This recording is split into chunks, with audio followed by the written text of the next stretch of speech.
मनसे आणि शिवसेना उद्धव बाळासाहेब ठाकरे पक्षामध्ये सुपारीवरून जुंपली। आम्हाला मनसेनं इशारे देऊ नये, भाजपला द्या।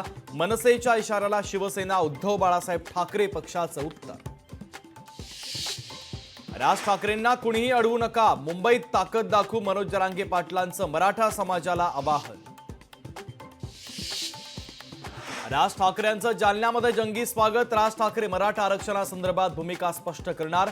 छत्रपती संभाजीनगरमध्ये दुपारी 1 वाजता राज ठाकरेंची पत्रकार परिषद। उद्धव ठाकरेंच्या सभेपूर्वी शिवसेनेकडून ठाण्यात बॅनरबाजी। बॅनरमधून उद्धव ठाकरेंना डिवचण्याचा प्रयत्न। बॅनरवर घालील लोटांगण वंदीन चरण असा उल्लेख।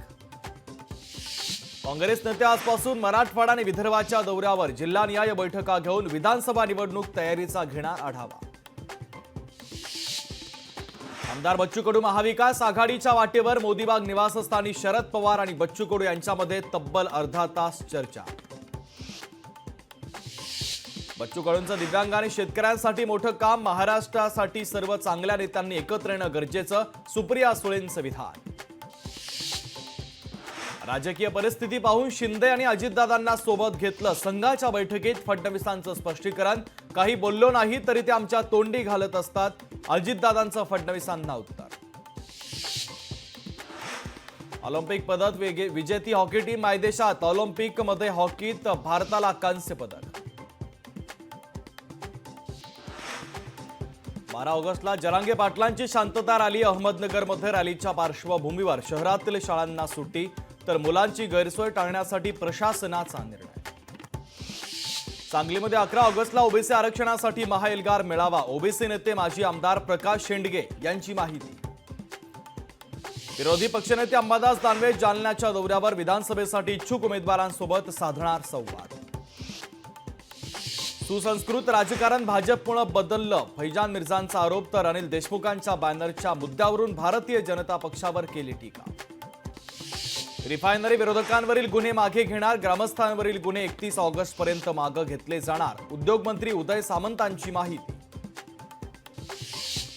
अमित शहा 3 दिवसांच्या महाराष्ट्राच्या दौऱ्यावर। विधानसभा निवडणुकीच्या दृष्टीनं पक्षाच्या महत्त्वाच्या बैठका घेणार। विधानसभेसाठी निवडणूक आयोग ऍक्शन मोडवर। मतदारांची नावं गहाळ झाल्याच्या टीकेनंतर आयोग ऍक्शन मोडमध्ये। मेट्रो 3च्या CMRS चाचणीला अखेर मुहूर्त मिळाला। पुढच्या आठवड्यामध्ये MMRC चाचणीसाठी करणार अर्ज। चाचणीनंतर मेट्रो 3च्या लोकार्पणाचा मार्ग होणार मोकळा। मुंबईतील 20 स्थानकांवर मिळणार मेडिकल सुविधा। प्रवाशांना गोल्डन अवरमध्ये वैद्यकीय मदत मिळणार। ऑलिम्पिक समारोप सोहळ्यामध्ये श्रीजेश असेल भारताचा ध्वजवाहक। समारोपाच्या सोहळ्यात मनू भाकर सोबत करणार भारतीय पथकाचं नेतृत्व। इराकमध्ये मुलींचं लग्नाचं वय 9 वर्ष करणारा कायदा आणणार। इराकच्या न्याय मंत्रालयानं संसदेत आणले विधेयक। मुलींचं लग्नाचं वय 18 वरून 9 वर्ष करणारा नवीन कायदा। ज्ञानाला मल्टीस्टेटच्या कार्यालयावरती ईडीचा छापा। संभाजीनगरमधील विभागीय कार्यालयावरती ईडीची छापेमारी।